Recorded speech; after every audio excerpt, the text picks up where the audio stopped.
Greetings, System Failure listeners. Nate here and Brian over there, coming to you a little earlier than our usually scheduled. Once again this week, Brian, why don't you tell the System Failure audience why what's going on this weekend to mess up our schedule? Yeah, well, we're recording on a Tuesday evening. Is that too much of a look behind the curtain? Which means, like last time we recorded, I was like asleep. I was supposed to get up, but then I fell back asleep and I woke up to you knocking on the door. And I think I gave in a questionable podcast performance in the last one. So maybe we can look forward to a more lively and energetic podcast this evening here. Yeah, well, you did. You seemed a little bit disheveled, but I thought your performance, where I thought you seemed like barely alive, was that time you were sick when I came here to do the podcast, and your heart monitor was barely beeping, and I was like, man, this man's on death's door. So you didn't seem at all sluggish to me last week. Although that is true, I did show up and get you out of bed. You had like whatever overslept your alarm. Well, it happens to the best of us. What are you going to do? All right. Well, yeah. Well, I mean, this weekend, I'm playing some Magic the Gathering. Yeah. It's the pre-modern quarterly championship down in Whittenville. Wait, okay, hang on a second.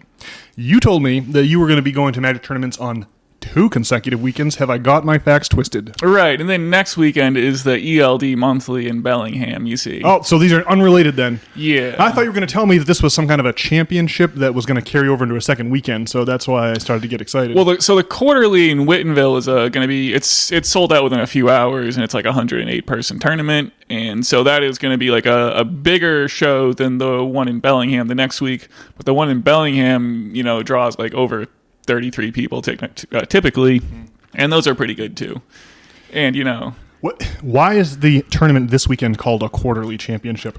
Because it happens 4 times a year. Oh, I thought it was a quarterfinals or something like that. Okay, I see. Yeah. I see. Gotcha. And it's like the pre-modern format. So it's like your 96 to 2003 format with like the old cards, which are good, and it's unmolested by the poor management over at Wizards of the Coast, which has become about like power creep to invalidate your older cards, so you have to buy the new cards, and a cycle that's truly spiraling out of control.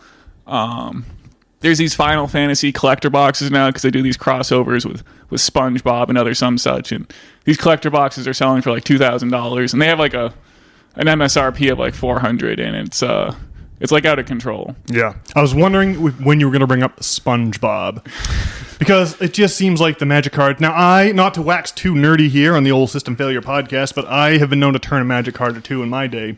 But I can't brook these. I don't like Magic cards that are like newer than 1999. I don't like I having my power and toughness rendered in bold is enough of an insult for me. I don't like it's really become like space Magic cards and SpongeBob Magic cards. To name the intellectual property is to discover a shameful crossover by the good people over at Wizards of the Coast, this corporation owned by who owns Wizards of the Coast? Hasbro. And then someone owns Hasbro, I'm sure.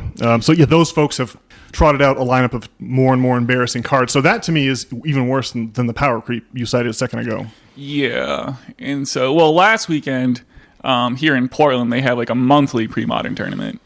And, it's just exciting because like it's not like an officially sanctioned format, and it's like a growing community format.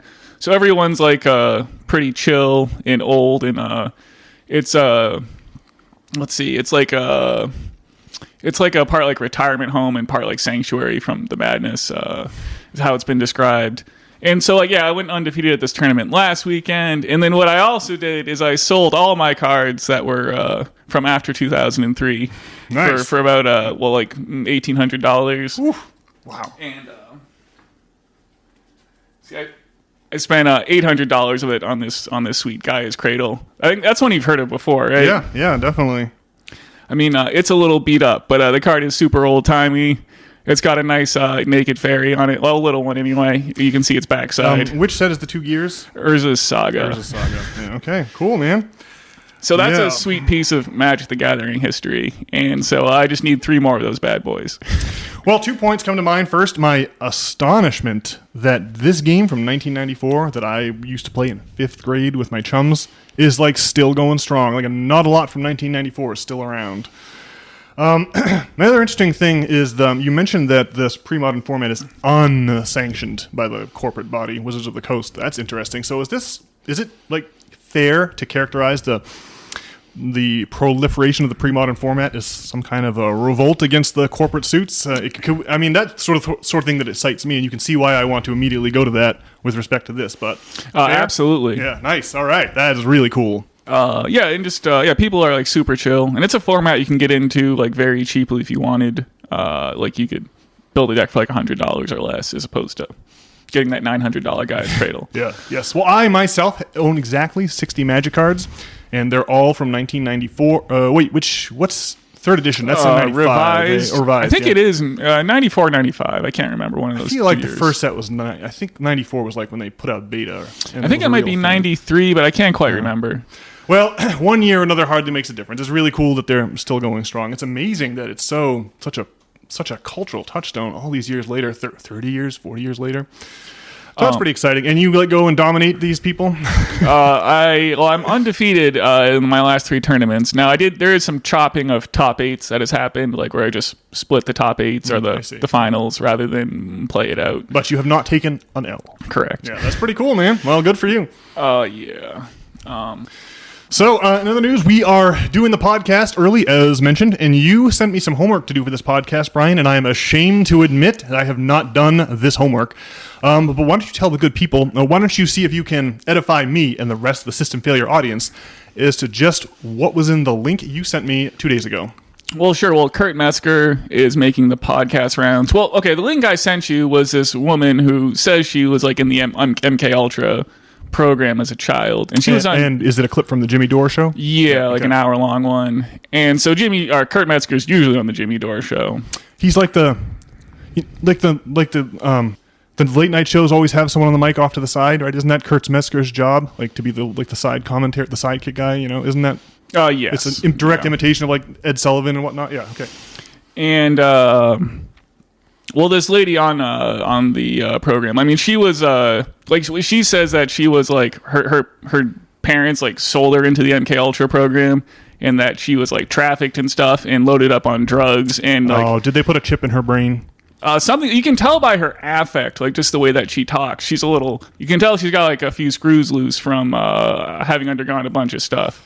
So I mean, it's compelling commentary. I mean, if there was like no supporting evidence for MK Ultra, and like this wasn't like a real program that's like heavily documented, and like if it wasn't known that like mind control was something the government seriously investigated, and in like Tom O'Neill's research around Charles Manson and whatnot. Let's not forget Mr. Ted Kaczynski, the Unabomber, who got experimented on in these mind control programs during his tenure at Harvard, and went on to a legendary career that hardly needs comment from either of us. Yeah, well, if it wasn't for all that, you'd say this woman was barking mad. Yeah. But I mean, it seems plausible. I had seen an interview with a woman who claimed that the MK Ultra people inserted a microchip into her brain. And then she had MRIs that seemed to confirm this. So I was wondering if this was the woman, but I feel like this might be a different person. So I was starting to get excited. She did not say anything about any microchips. Okay, so this has got to be someone else then. And who knows? I don't know where I saw that. You know, it's like it could be made up. But what's not made up is MK Ultra, right? The CIA was forced to spill the beans on MK Ultra during the Church and Pike Committee hearings of the 1970s. Yeah, and so. Well, one thing they were talking about is whether or not like the Gifted and Talented program is like some government-controlled psyop. Because Kurt Metzger was saying he was given some pink drink to drink, and he has all kinds of like there's lots of stuff he can't remember. Which the MK Ultra lady also was a shared phenomenon with this lady as well. Now, we were both in the Gifted and Talented program, and like our mom ran some of the classes. Well, and our mom ran the Great Book Seminar. Oh, that is different. That is a completely different thing than the Gifted and Talented program. So what is your memory of Gifted and Talented? Okay, I thought that Great Books was Gifted and Talented, but now that you mention it, that is correct. But I was in the Gifted and Talented program, and I did some other things. So there was Mr. Otterson. Yes, Mr. Mark Otterson. This is the man I remember. Yeah, and he would have us do like these kind of logic puzzles. Exactly, I don't recall being given a pink drink to drink, and I also don't have. I don't feel like I've blocked anything out from my childhood. And then the other thing I did. Well, Also, I just have to say that Mr. Otterson, I think that his name was Mark Otterson. Yep, Mr. Mark Otterson. His son, Carl Otterson, runs the card shop where they play Magic the Gathering in Norway, Maine. Or at least he did like 10 or 15 or 20 years ago. Okay, all right. That's a little throwback there, a little tie-in. Yeah, I don't know. One thing they were also saying is that apparently smoking weed can unblock your memories of repressed things. Apparently, it was like what the lady was saying. One thing she had learned about MK Ultra. I don't know if that's true. Have you ever smoked weed and had crazy memories that like resurface that you wouldn't otherwise remember?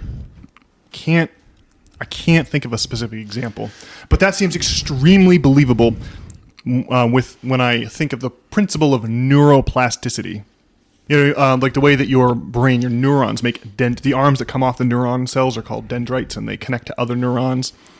And those dendritic connections are the things that allow you to think. You know, I do not believe, my dendrites tell me that our current regime of science doesn't quite have a good understanding about why electrical signals passing through dendrites should give rise to consciousness. That's the hard problem of consciousness that's so famous.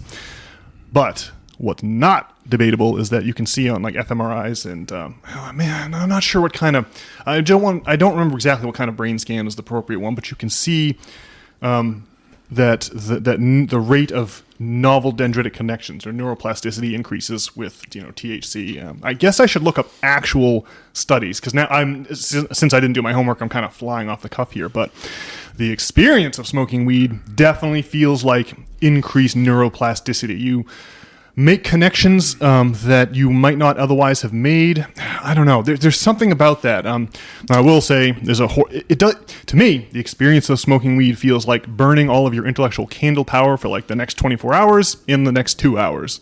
So for 2 hours you feel much more neuroplastic, and then for 22 hours after that you're a drooling moron. It's just like there's no free lunches in nature. Yeah, I mean, I would say that is definitely what happens. I mean, your brain is making connections. It's like put into a state where it's making connections. Yes. And so, regardless of maybe if connections are there, or I mean, it definitely puts you into a bit of a weird place if you smoke it all the time. So my experience with smoking too much weed is that your brain stops producing its own dopamine, right? So you just don't feel right.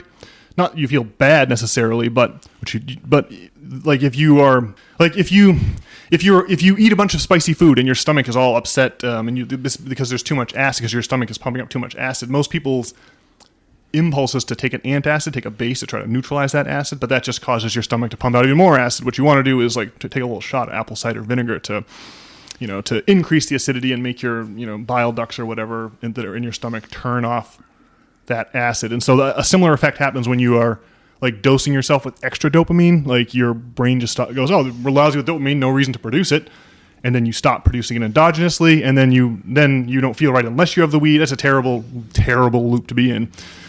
So bad things about weed aside, though, like it seems like you really could recover lost memories. Like what I assume happens to lost memories is they get kind of, you don't think about them, and those dendritic connections decay, and then eventually those memories just become like lost islands or no real way to get to them. And you can, I don't know, it makes sense to my ignorant mind. Like I really have no idea about this is just things I've read on the internet, It can certainly make for some powerful emotional experiences for things that like weren't on the top of your mind, right? Yes. Yeah.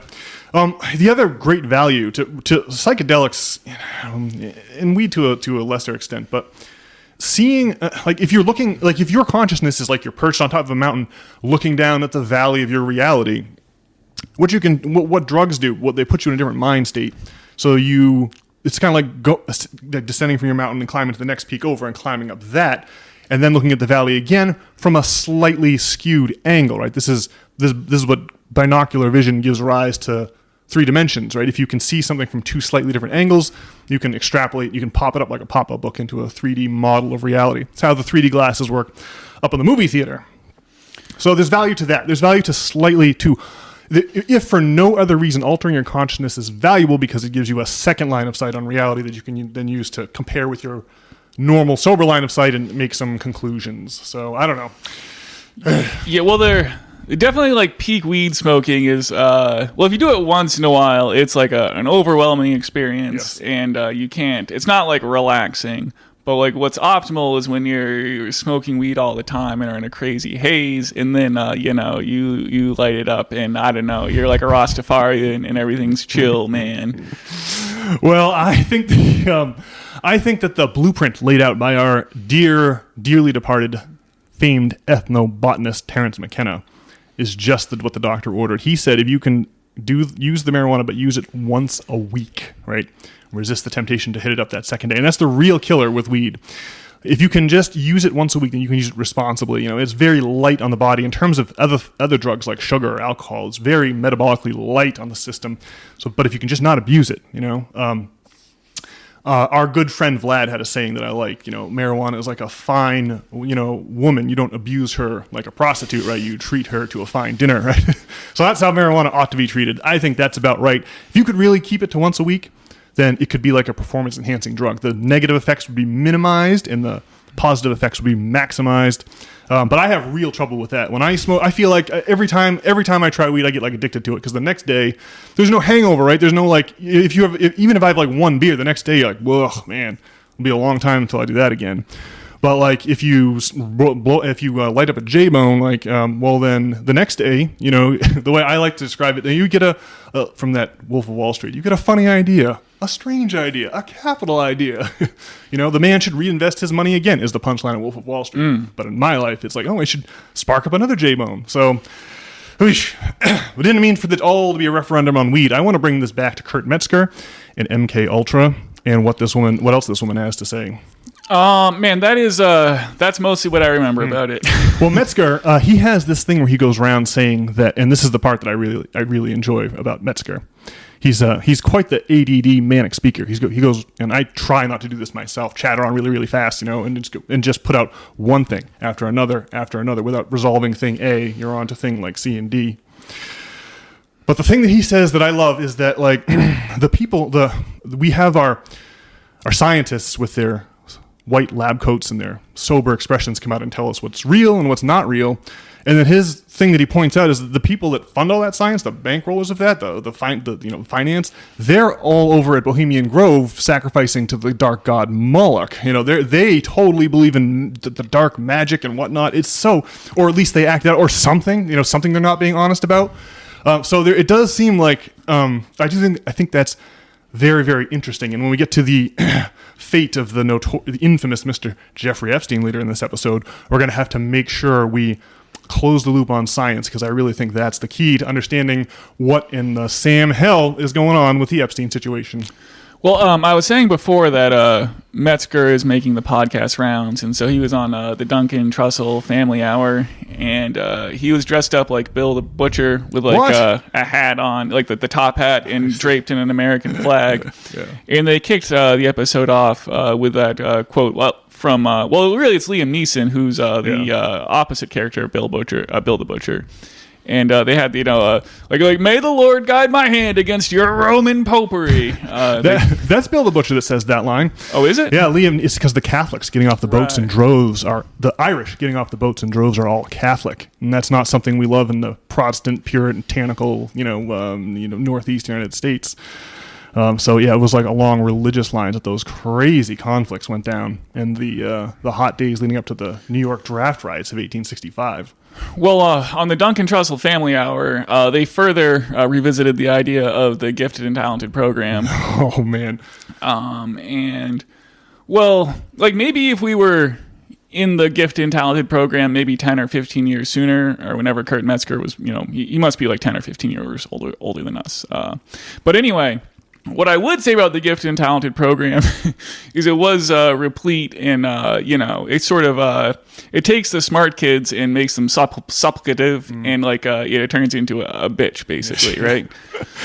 It is a common meme. You must have seen this. It's a common meme on the internet that, like, in the left-hand panel, you've got the kid in the gifted and talented program, and on the right-hand panel, you've got the world's most depressed adult. It's like there's a bunch of variations on this meme. Because I don't know, it's like maybe some of the joke is like the dumber you, like ignorance is bliss or something. But I don't know if the meme is meant to imply the sinister MK Ultra angle, but it's really funny that that kids who are in the gifted and talented program no longer consider themselves neither gifted nor talented in 2025. It's funny that a lot of people seem to think that way. Well, I sure was like riding my high horse when they'd, call us out of class to, go head off to do our gifted and talented thing and be like, oh, yes, I am both gifted and talented. And so... Back to your chiseling plebes, I'm off to the upper classes for some airy philosophical discussions. And something about that, it doesn't really like hold true to being an adult, I guess, where you really have to carve your own way, or you need to find the validation within or something. Yeah, Mr. Otterson's not at the door assuring us we're gifted and talented anymore. we gotta prove it for ourselves, I guess, eh? Yeah. And then, Kurt Metzger was also on this Trey Stewart podcast, who I'd never heard of before, and I only listened to the first couple minutes of this morning. But they kicked it off just talking about the Samson option. And so the Samson option is... I looked it up on ChatGPT. It's just this protocol that Israel has that they're basically going to nuke the world should they face a sufficiently existential threat. Oh, I've heard of this before. Eesh. And so they're going to do the actual thing that we're worried about Iran doing, basically, if their existence is threatened. And, their existence is kind of threatened, right? Because, to follow up about what we were saying last podcast, if they want Americans to support, Zionism, we need to not be mired in student loan debt and have a certain quality of life, right? It's just hard to, be concerned about this project in the Middle East. You're saying we could overlook the occasional genocide if we weren't in dire economic straits ourselves? Yeah, basically. Yeah. A lot of the there's definitely a part of the ongoing expose on our relationship with Israel that's been happening since October the 7th, 2023. A big part of that is definitely because you can see what's happening on TikTok now. But I think that's a really good point that I hadn't really thought much about before. So much of the political milieu, the political, what's happening now, the political status quo, so much of that is informed by 2008 and the total failure of our elites to do anything but accept bribes and bail out the rich and just cut the rest of us loose. And there's no question that the rise of the Donald in 2016 is a result, a reaction to that. And so much of what's going on now definitely is a result of the economics. You don't have to scratch the lottery ticket too much to uncover economics under every square. It really is interesting. So that's a good point. I hadn't really considered it. And to be clear, I'm not really against the Zionist project necessarily. I think that having the backing of the United States basically provides for really bad incentives, and so it makes it easier to I don't know if it was Netanyahu. Someone has a quote about how they're not going to let any flour into Palestine or any grains of rice or something like that. And there's this terrible footage of sexual assault happening in their prisons, circulating on the social medias. And so, anyway, if people want to, privately fund this endeavor, or if if we did this in some kind of responsible way. It is crazy that we support Israel having universal health care, but we don't have it over here. And so, if we could just do this project responsibly, but it's obvious though that the tail is wagging the dog, and so we're going to have the Zionist interest crammed down our throat, whether we want it or not, right? Yeah, that seems to be what people. That seems to be where the rage is, that we obviously are not in control of our political system. But Zionism, though, what do we mean by Zionism? Do we mean seizing Palestinian lands and handing them over to... On the one hand, it's every country has these in their history where they just kind of, just take a population that's inconvenient and just kind of disappear them. It's not that long ago we were doing that here in the good old US of A. And so maybe it's just an icky thing that nation states do and then justify. But I don't think we can support it going on. We got to put a stop to that at all costs, even if it means disposing of the concept of the nation state in whole cloth. As far as taking people's land or displacing them or killing them off because they're inconvenient, I don't know. Is it? I don't think, I just, is that what we mean by Zionism? Because if so, I don't think I could ever support that, even though we're kind of living on lands that were not so long ago taken from the Native Americans who lived here. So I guess... Well, to steel man the idea of Zionism, like having like a democratic country in the Middle East, seems like a good thing. Although, like, if we hadn't like overthrown the Shah of Iran back in the day, the Middle East would be like a much more peaceful place. But everything's taken like a turn towards like radical Islam in the Middle East as a result of the United States' foreign policy over there. Eh? Blunder after blunder. Yeah, there's sectarian strife between the Shia of Persia and the Sunni, the Arab Sunnis, and there's a lot of oil money to be had there, and so we just can't help but not care so much about treat that sectarian conflict as a secondary priority and only focus on what's profitable for U.S. corporations, like the 1953 overthrow of the Prime Minister of Iran, Mohammad Mossadegh.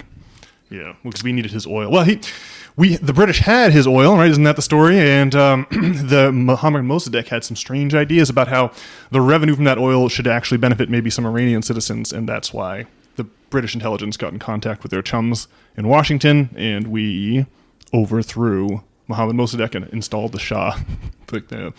And that didn't last. That only lasted till 79. Yeah, that's the brief history. And we really, you said it. I mean, it's been just a terrible situation over there. Everyone knows about our military misadventures. But I think Zionism is specifically the idea of a Jewish state in that area versus a state that's representative of the actual population, though, right? Isn't that what Zionism means? I may be wrong. I'm not sure. That's just what I think it means. I mean, I suppose so. Well, obviously, after World War II, you've had this Holocaust happened, and you're looking for some kind of, like a safe Jewish homeland. It doesn't sound like a terrible idea. The idea predates the Holocaust, and because of the long history of horrific anti-Semitism, particularly in the Russian Empire. Right. Well, just post World War II created the political currency necessary to realize such a vision. Yeah. It does seem like you would like to think there could exist some state. There's like three major. I think that Jerusalem's the third most holy city in Islam, and obviously it's the most holy city in Christianity and Judaism. You'd think that some kind of representative government could have all the three of those faiths live in some kind of is that a hopeless pie in the sky hippie notion? I mean, it's got to be the ideal. It's got to be the thing to try to. It's got to be the thing to try to strive for versus a Jewish state over an ethnically diverse land. Well, in any case, it doesn't seem like it's about to happen. Eesh, yeah, man, what a horrific thing. The whole this could. I mean, I really think that it doesn't seem too crazy to say at this point that this question of Israeli influence in our foreign politics has informed the last 50 years of American foreign policy, and people are waking up to that now. It really feels like it's a major threat vector for the political establishment. I mean, there's just no way that they're going to be able to contain public opinion on this, not in the age of social media, right? I mean, it's like we can all talk to each other. You're not going to be able to get away with what's happening in Israel now like you could in maybe like the 80s. Indeed. Yeah. Well, we should further ponder all of that in the second half. Very good. Yeah. All right. In the second half, I'll read an exciting article from our local newspaper about the housing situation here, and then we will have to talk about Jeffrey Epstein. It's going to be awesome. Stay tuned, folks. We'll see you in a couple of few.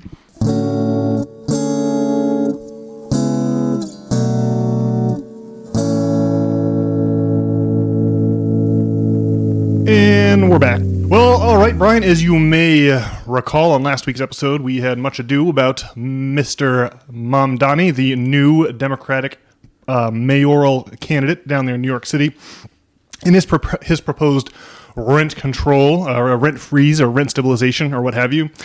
And, we've tried that here in our home city of Portland, Maine. And so we were reading the Wall Street Journal article about Mr. Mamdani, and we were noting with humor some of the comments about Portland, Maine that were attached to that article on the Wall Street Journal's website, which was pretty good. And as you may recall, there was a woman on there who said, well, yeah, we tried rent control in Portland, Maine, and it blew out rents somehow. Everyone converted to short-term Airbnbs, and it's what destroyed the economy up here in Maine. And then she correctly cited cost of living crisis as the reason why all of the restaurants have closed. And now, of course, we lost the big Rennie's store on Congress Street. So not great. But I took exception to this woman's comments, as you may recall, because I myself canvassed for DSA in like 2016 for this rent control thing. And at that time, it was obvious that there was a cost of living crisis on back then, years before rent control became a thing, 4 years before, and that the woman commenting on the Wall Street Journal had her cart affixed before her horse instead of her horse in front of her cart, and it was the rent control that was a response to the cost of living crisis, not the cost of living crisis that resulted from rent control. And just to give a flavor of how rent control is going, here in Portland, Maine, I have a somewhat humorous article from our own local Portland Press Herald. This article is in the July 3rd edition of the Herald and updated on July 4th on the website, and written by Grace Benninghoff, staff writer. The headline is, Portland Rent Board recommends its largest fine yet, accusing landlord of illegal rent hikes. And then the sub-headline here is, the Rent Board is seeking to fine Jeffrey Rice more than $170,000 for repeated rent control violations at 2 of his properties. But whether the punishment will be enforced remains unclear. It's that last bit that lends the air of gallows humor to this whole thing. So the article proceeds. The Portland Rent Board has issued its harshest ruling yet, recommending a $1,070,500 in fines against a landlord for violating the city's rent control ordinance. The board voted last week that Jeffrey Rice, who owns dozens of rental properties throughout the city, illegally raised rent over the last 2 years at 2 of his buildings, 59 State Street and 655 Congress Street, with Rice sometimes collecting thousands of dollars in overcharged rent per tenant. This was the biggest set of infractions we've seen, Rent Board Chair Matt Lax said. Rice was ordered to roll back the rents he charged in both buildings to what they were in December of 2022 and to reimburse tenants for all overcharged rent. The union, formed by some of Rice's tenants, estimated that the amount of back rent owed exceeds $300,000. Rice did not respond to questions this week about the ruling. Although the board has the power to recommend fines, the city's Housing Safety Office has the final say in whether to enforce the penalties. Previous rent board rulings have resulted in out-of-court settlements or no punishment at all. Tenants' complaints. At the rent board's 3 most recent meetings, the Trelawney Tenants Union, a group of Rice's tenants from the Congress Street building who organized in 2020, presented evidence of what it said were illegal rent increases for more than 100 units. That's amusing to me because I'm looking over your shoulder, Brian, at the Trelawney building just now. Members of the tenants union wrote to the board that the ongoing nature of Rice's violations have led them to believe that infractions are intentional and not simply mistakes. Quote, after 4 years of our landlord using lawyers, legalese, and eviction threats to scare and intimidate tenants, it's clear that his attempts to overcharge tenants are both malicious and predatory, unquote, the letter read. An audit of 655 Congress Street conducted by the city found 46 violations impacting 35 units. The city did not audit 59 State Street. Ultimately, the rent board handed down its ruling on June 25th, charging Rice $120,000 for violations at 655 Congress and $500,500 for violations at 59 State. He also has lost all his potential banked rent, the difference between what a landlord is allowed to increase the rent based on inflation and what they actually charge, that he might have accrued over the past 2.5 years. The number of units and tenants over a long period of time is what really led to the largeness of that fine, Lax said. One of Rice's tenants, William Mall, who does not belong to the union, submitted public comment to the rent board, urging it to rule against Rice. I find Mr. Rice's repeated disregard for the city's rent control policy to be a disgrace and a blatant abuse of his authority as a landlord, Mall wrote. Enforcement issues, and this is the part that interests me the most here. Enforcement issues. Although the board has issued a ruling, it will not be finalized until the board next meets on July the 23rd. After that, city staff will choose how to proceed with collecting fines from Rice or finding an alternative resolution. It's unclear what steps the city will take. Jessica Grondin, a spokesperson for the city, said that once the rent board's ruling is finalized, the city's lawyers will recommend how to proceed. Since rent control went into effect in Portland in 2021, the city has been criticized by some residents and city councilors for not enforcing the ordinance ardently enough. In January 2024, a Press Herald investigation found that, at one time, the city had fielded hundreds of tenant complaints and identified 39 violations by landlords, but had not yet issued any fines. The city has said that the staff has struggled to enforce past rulings by the rent board because the ordinance doesn't lay out a mechanism for collecting fines from landlords. At a recent city council workshop, Jessica Hanscom, the city's director of permitting and inspections, said the only way to penalize landlords is by taking them to court, which it has so far done with 9 landlords, including Rice. At the same recent workshop, councilors discussed potentially amending the ordinance to help the city better enforce it. Ethan Strimling, a former mayor of Portland and a founding member of Trelawney Tenants Union, said he is concerned the city won't follow through on collecting the fines. The gravity of this is significant, and it's only going to be effective if the city steps up and enforces it, he said. Lax, the rent board chair, said he feels the city has done a good job enforcing the ordinance over the past year. Quote, we've only had a handful of complaints that require fines or remediation. In all those cases, it seems like the city has gotten the parties involved to reach a solution that meets the intent of the rent board, he said. It seems to me that they are getting effective results, unquote. When asked if he thinks Rice will ever pay the $170,500 that he has been fined, Lax said he's not sure. I imagine there's a long legal back and forth before any of this is fully resolved, he said. So that's the reality. Rent control is, if it's being enforced at all, it may not be being enforced at all. If it's being enforced at all, it's being enforced a little. So it's just interesting that our friend from the Wall Street Journal was so quick to implicate rent control in the out-of-control rents that occur both here on the peninsula and in the surrounding regions. It's like, the rent control has not stopped the cost of living crisis at all. It may have saved you and me a few shekels, Brian. We probably got our rents jacked up a little less than we otherwise might have. But other than that, the cost of this building at least pretends, I've lived here, you live here, at least they show you your banked rent and try to comply with the law in some sensible way, So we probably saved some good shekels from this rent control, but it has done nothing to stop the out of control cost of living crisis, that's for sure. And there's not a terribly appreciable difference in rent here in the city or across the bridge in Cape Elizabeth or South Portland. It's all the same.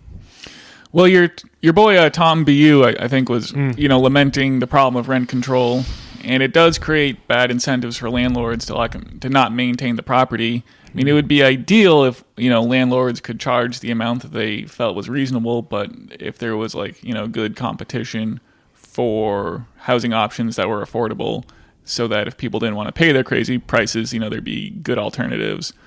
But for some reason, we just cannot make it happen, huh? Yeah, rent control is just slowing down the slaughter a little bit. I mean, at this point, I think I may have mentioned on last week's podcast, but it interests me greatly that in Singapore, 80% of people live in public housing. And Singapore is a hyper-capitalist country, one that was being praised by Tom Bilyeu on a subsequent clip that he published, not the one from last week. And it's just really interesting that the capitalism, the idea behind like OG capitalism is that the goal is that you're going to tax all the business owners a little bit, but then provide the overhead for production, at scale. That means things like housing and healthcare. Use economies of scale to provide those things at incredible low costs, so that. For Singapore is a great example.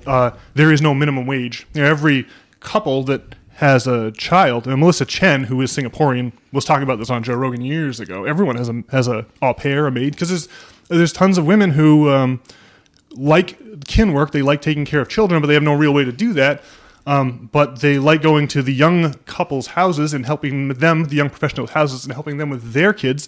And they can get paid small wages, because there's no minimum wage, because this woman, all of her health care and her housing is taken care of. It's like It's really interesting that the Singaporeans seem to really take hyper-capitalism seriously, and like I say, that means cutting down on overhead by providing it at mass scale. This was the plan of the capitalists to undercut the feudal landlords who were jacking up land rents, right? The idea is to tax the hell out of unearned income, so that you actually have to provide a good service to get money. You see, Well, my favorite thing about Singapore is, of course, the judicial canings. Yes. But it is like a great mixture of capitalism and socialism in that way.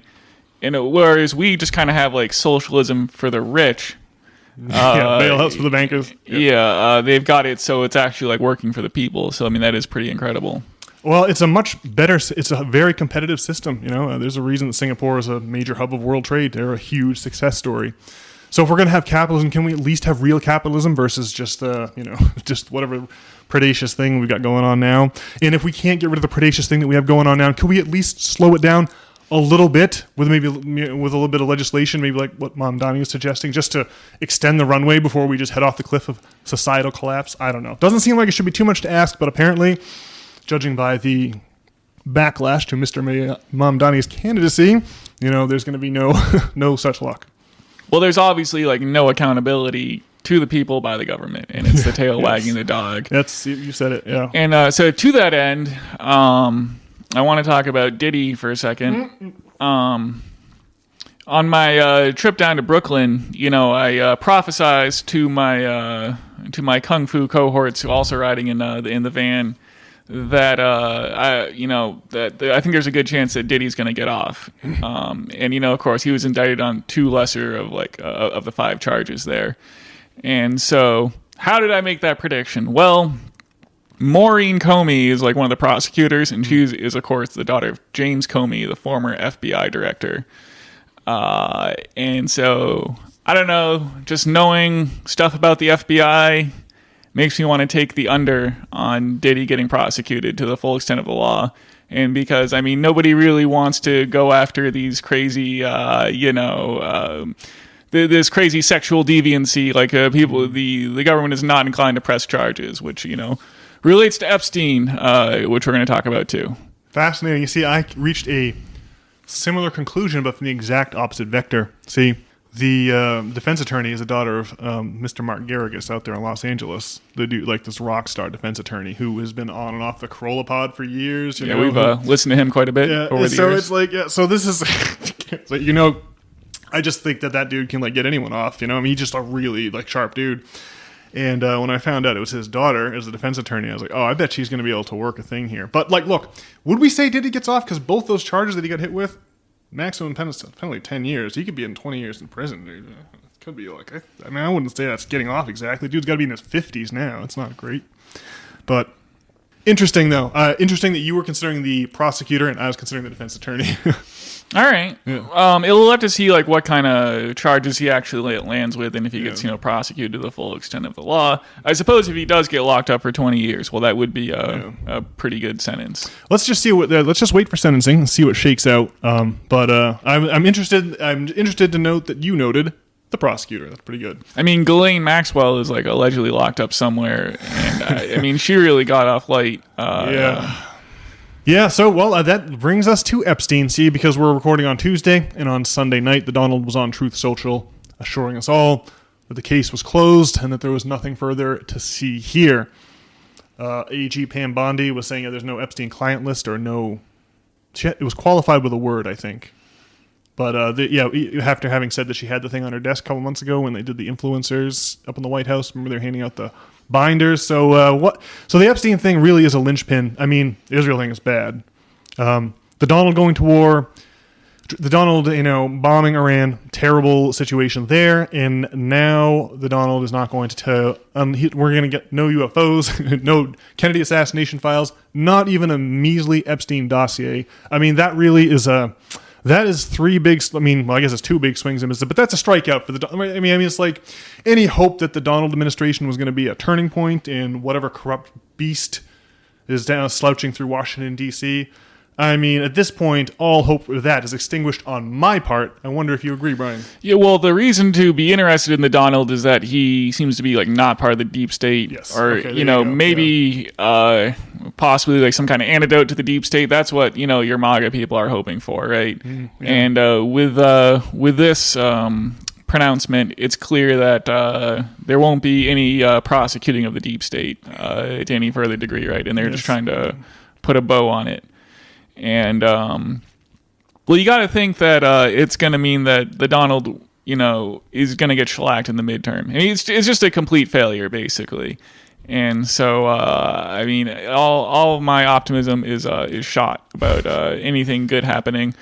Yeah, I mean, it's just obvious that we're not going to be able to, vote to like change, our Satan worshipping pedophile elite, right? Yeah. But man, I really had hoped, to your point here, that the Donald would be the thing, the crowbar that we could use to prise open. I had hoped that as the tormentor and humiliator of the Democratic Party, which is the Donald's only real value, as it turns out, as the tormentor of the Democratic Party that shunned economic populists like Bernie, which is the thing that we all need, but of course the donor part, the Democrats who started taking donations from the corporations and the Clintons instead of the labor unions, can't deliver economic relief. So they have to give us whatever else they can give us. And there's going to be, virtually no foreign policy difference either. It's going to be foreign wars. And we're not going to get any answers about the bizarre dark underbelly of this empire, which involves, political blackmail and pedophile rings and drug smuggling. I mean, it is just outrageous. And it's not going to be the Donald, which I had held out some hope that that this is so politically outrageous that I had held out some hope that the Donald, it's like, Bongino and Kash Patel. You would think that it would be too shameful to now come out and say, oh yeah, nothing to see here. You would think that the humiliation would be a Holocaust that no human soul could endure. But nope, these lads are going through the humiliation ritual, trial by fire.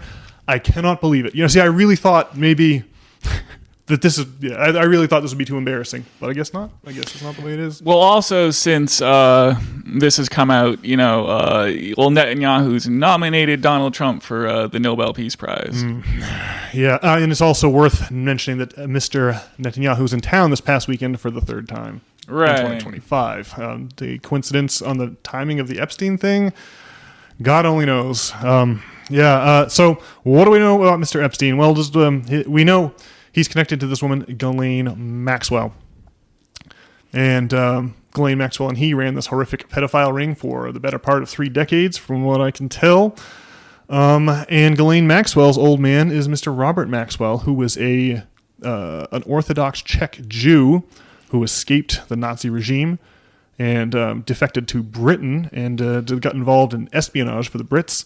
And after the war, retired to considerable wealth in the English countryside where Ghislaine was born and raised. Now, from whence came Mr. Maxwell's considerable wealth? Well, at least one scam involves the Pergamon Press. That's Mr. Robert Maxwell's publishing house that publishes scientific trade journals. And if you do the engram, this is all credit to Dr. Eric Weinstein. I never would have figured, I never would have ever thought to look this up. But the phrase peer review has, if you go to the Google Anagrams, you can see how often this phrase appears in printed publications worldwide by year, and there's virtually no mention of peer review until 1965 when it explodes. And the reason it explodes is because Robert Maxwell starts making the rounds promoting this idea of peer review, realizing that he can create a proliferation of trade journals and make them a required subscription for every single university in the world. Brian, have you pulled up the Ngram viewer? Yeah, you can see it, starting just after 1960, maybe like 1965, as you say, and like literally nothing before then. It's absolutely wild. Yeah. The scam is this: if you say things are only science if they're peer reviewed, then every scientific institution in the world has to subscribe to your trade journal. And indeed, Maxwell took his count of trade journals up from something like 6 to 28 or something like that. We'd have to look it up. Well, okay, so Maxwell dies mysteriously on his yacht, I think on the English Channel. I can't remember where his yacht was. Maybe it was in the Adriatic. I can't remember where his yacht was, but he is buried in Jerusalem, and the Prime Minister of Israel attends the funeral. It's very strange. There's all these weird connections to Mossad that are rumored. Very, very odd. But in the 90s, here comes Jeffrey Epstein, this construct that appears out of nowhere. He's just taken under the wing of some of the some famous professor at a business school in Manhattan, and then he's elevated quickly at Lehman Brothers or one of these big trading firms. And then Leslie Wexner, the Jewish Zionist guy who owns Victoria's Secret and all, and he gifts Epstein this massive penthouse that's the biggest residence in Manhattan. And then then there's bizarre sex parties there that are filmed with obscured cameras. And then that doesn't even get to mention the island, the U.S. Virgin Islands. There's that weird island. Everyone knows about that.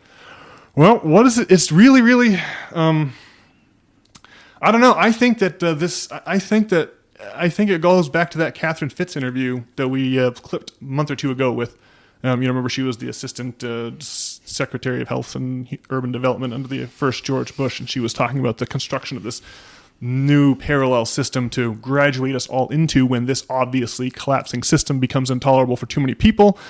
That I think science has just been classified, and we're just not allowed to know how. And that explains the lights in the sky over New Jersey, and explains a lot, really. But there must be something really. We must be living in some bizarre reality for all of these Trump officials now to come out and embarrass themselves and grovel before us about making excuses for Epstein now after everything they said.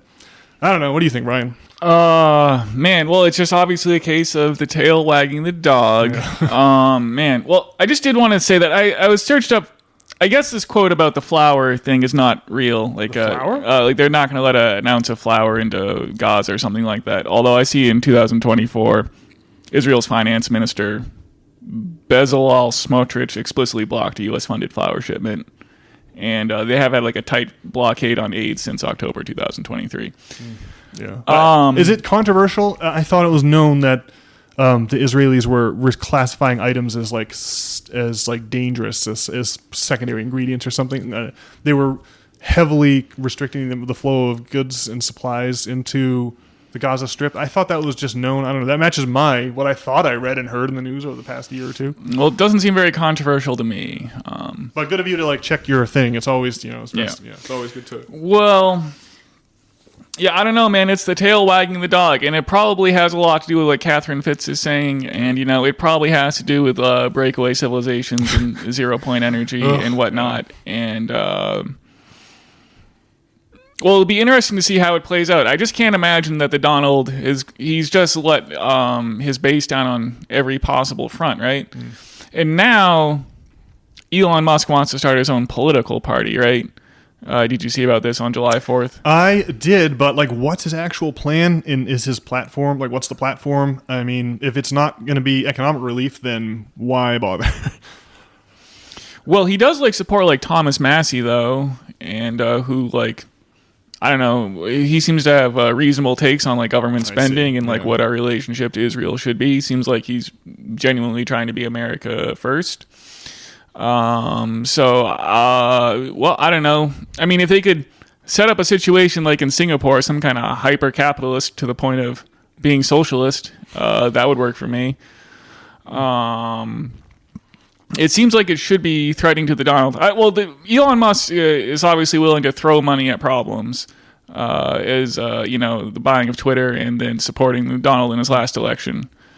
I just wonder, all the people, if you just talk to people, they say Elon Musk is stupid. What are they going to say if he starts a political party that overthrows the Donald?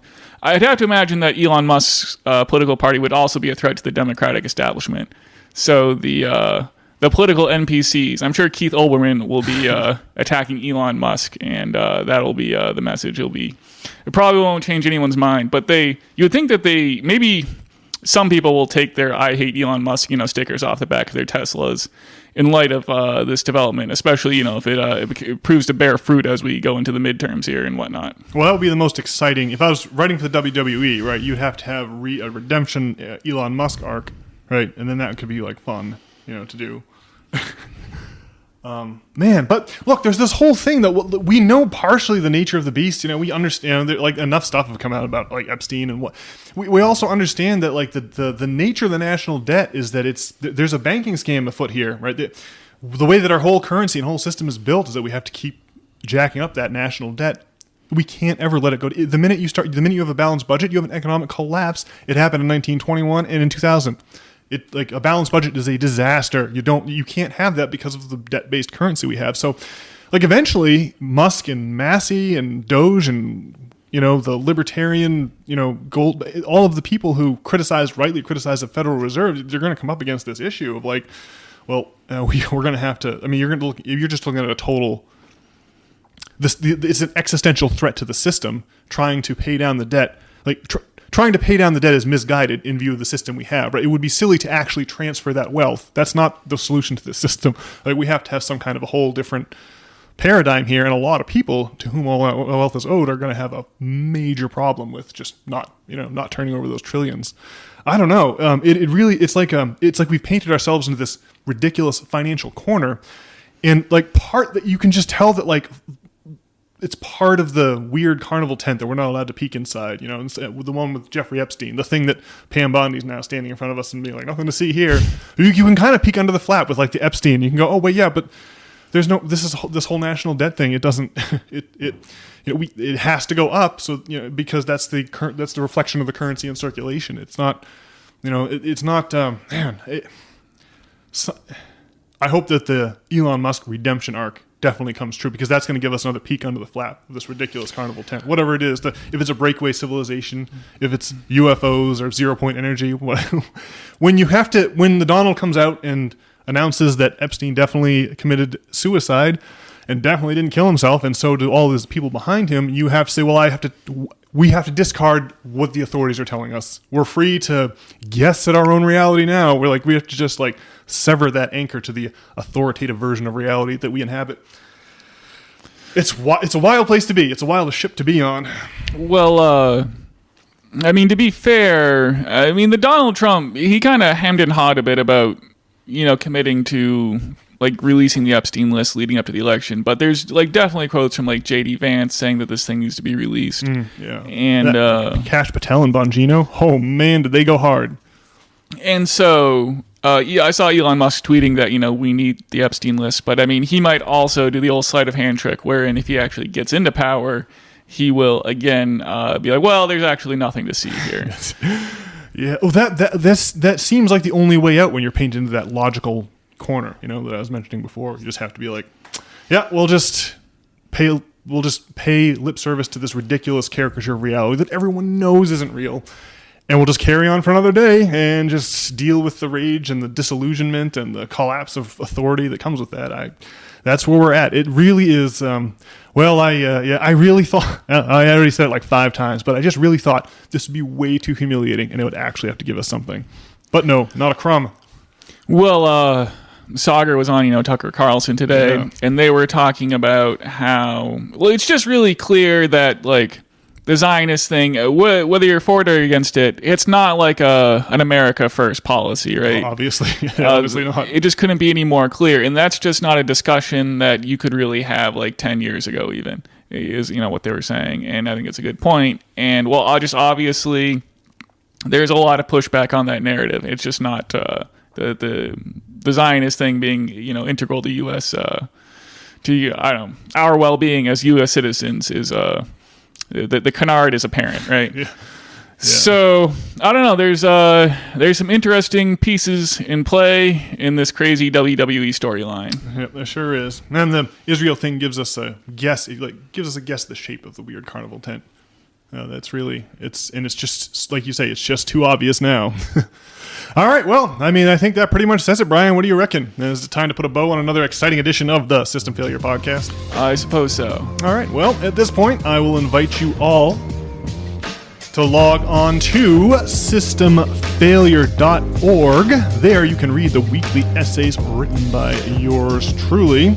Additionally, you can get in touch with either Brian or myself by clicking the About page and clicking on our names. We would love to know what you think of this program.